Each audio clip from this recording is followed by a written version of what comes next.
खुशखबरी का माहौल था। दुल्हन की माँ आराधना जल्दी जल्दी विदाई की तैयारियों में लगी थी। छोटी जल्दी करो, बिटिया की विदाई पूरे रस्मों रिवाज से करवानी है, कोई विधि छूटने ना पाए। चिंता ना करो जीजी, हम है ना, सब संभाल लेंगे।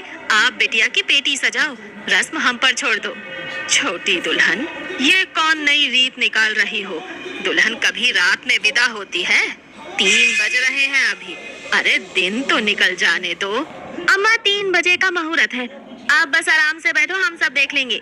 चाची ने जल्दी जल्दी विदाई का थाल सजाया और बस के सामने जा खड़ी हुई।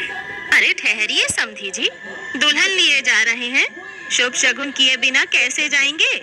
ये बस के चारों टायर के सामने हमने नींबू रखे हैं, बस को इन्हें कुचलते हुए गुजरना है। इतना कहकर चाची ने बस के आगे स्वस्तिक बनाया, लोटे में लिया जल लेकर बस के चारों कोनों पर गिराया और फिर पीछे की ओर नारियल गिराकर बिटिया अक्षा की बस को जाने का इशारा करने लगी। ये क्या आप शगुन कर रही है छोटी?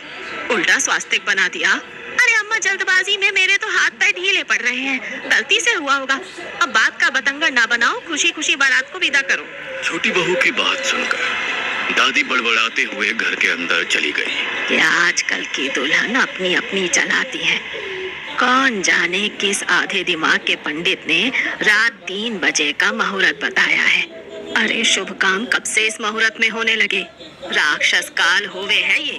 ब्रह्म मुहूर्त में बिटिया विदा होती है, लेकिन हमारी सुने कौन?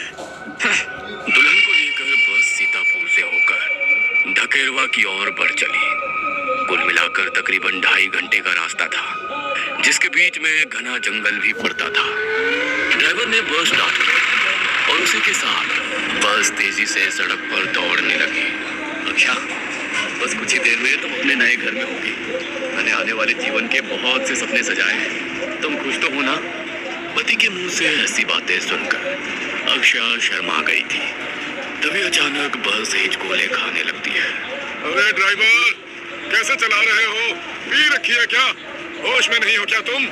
अरे नहीं नहीं भाई साहब, पता नहीं कैसे बस जैसे बार बार कंट्रोल से बाहर हो रही है।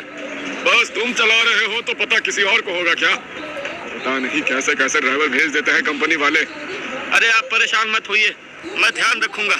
ड्राइवर ने गाड़ी की स्पीड थोड़ी और बढ़ाई और उसके बाद बस बिना झटका दिए सड़क पर चलने लगी। अभी बस थोड़ा दूरी पहुंची होगी कि अचानक से ड्राइवर ने जोरदार ब्रेक लगाई, जिसके कारण सभी लोग अपनी अपनी सीटों से उछल पड़े। अरे भाई साहब, अब क्या हो गया? ऐसे कौन ब्रेक लगाता है? भाई साहब, अचानक बस के सामने कोई आएगा तो ब्रेक तो लगानी ही पड़ेगी ना। सामने देखिए। सभी ने सीट से खड़े होकर आगे शीशे से बाहर की ओर देखा। वहाँ एक बुजुर्ग आदमी बस के ठीक सामने सड़क के बीचों बीच खड़ा हुआ था। अरे ऐसे बस क्यों रोक दी? साइड से आगे बढ़ाओ। पता नहीं कौन है, कोई चोर लुटेरा हुआ तो? अरे ठहरो, कोई बुजुर्ग लगता है, मदद करनी चाहिए। क्या हुआ? ऐसे सड़क के बीच क्यों खड़े हुए हो? ढकेरवा जा रहा था बेटा, बिटिया की तबीयत खराब है, मेरा पहुंचना बहुत जरूरी है, मदद कर दो। इस समय कोई साधन ना मिलेगा। अरे जरूरतमंद है, बिठा लेते हैं, क्या जाता है? मामू जी ने बुजुर्ग को बस में बैठने को बोल दिया था, लेकिन बारातियों से भरी बस में कई लोग ऐसे थे जो उनकी बात से सहमत नहीं थे। चल भाई, अब कहीं रुकना नहीं है, बढ़ा ले फटाफट। बस आगे बढ़ गई थी। अचानक बस के ऊपर से धम धम की डरावनी आवाजें सुनाई देने लगी। ऐसा लगता था जैसे कोई बस के ऊपर तेजी से दौड़ रहा। ये क्या हो रहा है? अबे चलती बस में कौन बस पर ऐसे दौड़ेगा? अरे कोई जंगली जानवर भी हो सकता है। सब बस के शीशे अच्छी तरह से बंद कर लो, आसपास घना जंगल है। सभी लोग घबराए हुए थे कि तभी अभय की मामी जोर से चिल्लाती है। ये क्या है? अब तुझे क्या हुआ भाग्यवान?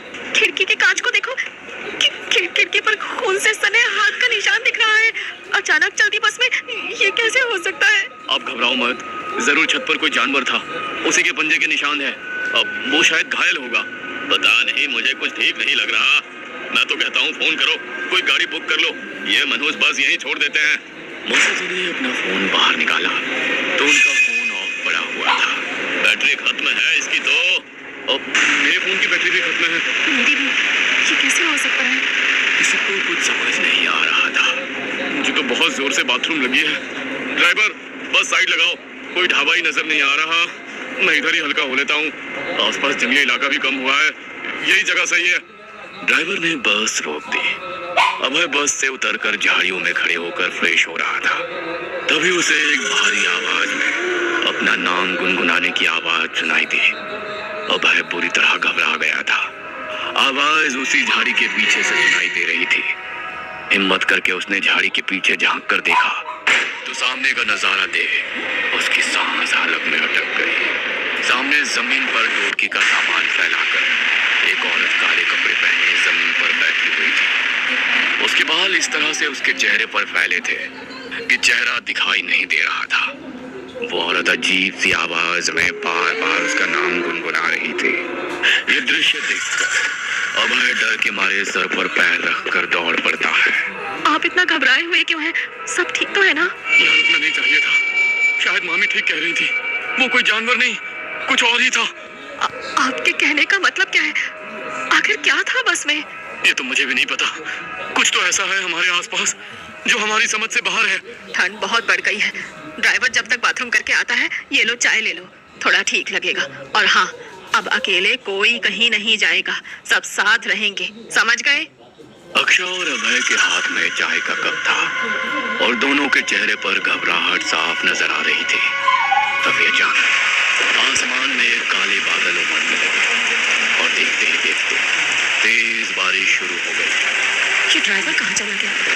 मौसम तो इतना खराब है कि सुबह के 4 बजे लग रहा है आधी रात हो रही है। यहाँ रुकना मुझे ठीक नहीं लग रहा। कि ड्राइवर आए तो तुरंत यहाँ से निकल चलो।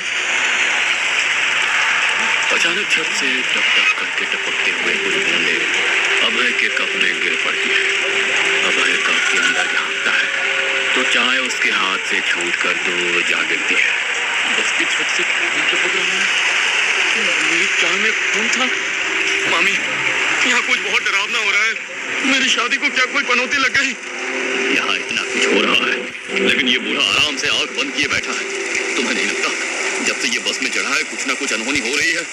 ये सारी घटनाएं इसके चढ़ने के बाद ही शुरू हुई थी। मैंने तो भाई साहब को मना किया था मत बैठाओ अजनबी को, लेकिन वो सुनते नहीं। बात तो सही है, मैंने भी इनसे कई बार चाय पानी नाश्ते के लिए पूछा, बस घूरते रहे, यहाँ वहाँ देखने लगे और फिर मना करके आंख बंद करके बैठ गए।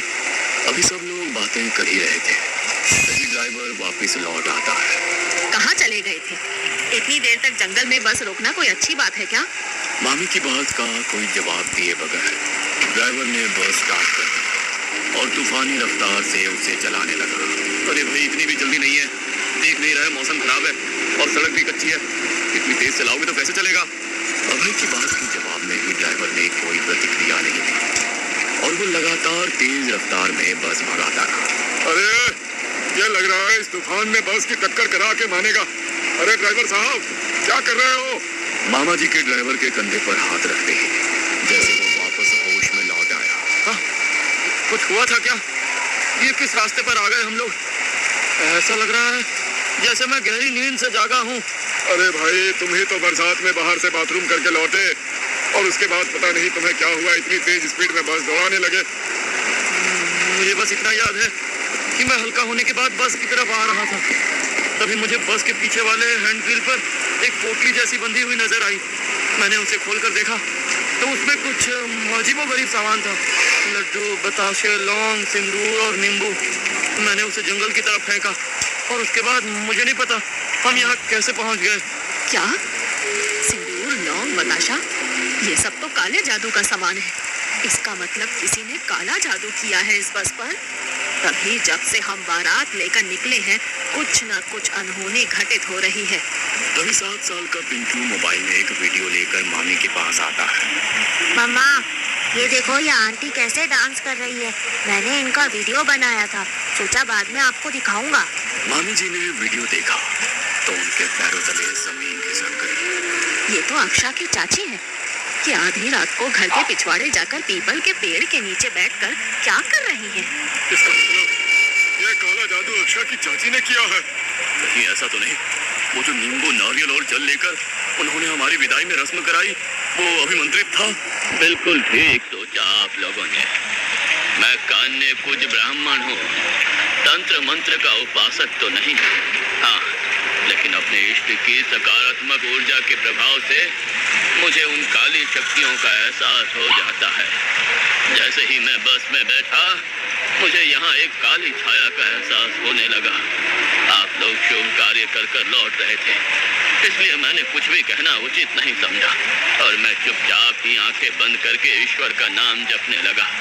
जब उन महिला ने मुझे चाय पानी पीने के लिए पूछा तो मैंने इसलिए इनकार कर दिया क्योंकि मैं जानता था कि अगर मैंने कुछ भी ग्रहण किया तो उस काले जादू का प्रभाव मुझ पर भी होने लगेगा। अब बस एक उपाय है, जिसने ये काला जादू किया है वो इसे वापस ले ले, वरना बस आज अपनी मंजिल तक नहीं पहुंच पाएगी। लेकिन चाची ऐसा क्यों करेंगी? हम में से किसी का फोन भी काम नहीं कर रहा। घर पर किसी को इस बारे में बता भी तो नहीं सकते।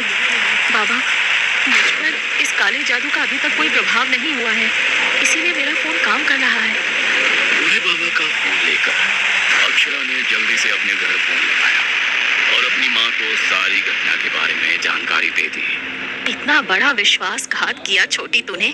मैंने तुझे अपनी छोटी बहन समझकर बिटिया के ब्याह की सारी जिम्मेदारियां तेरे ऊपर छोड़ दी और तुमने अपनी ही बेटी का अनिष्ट चाहा।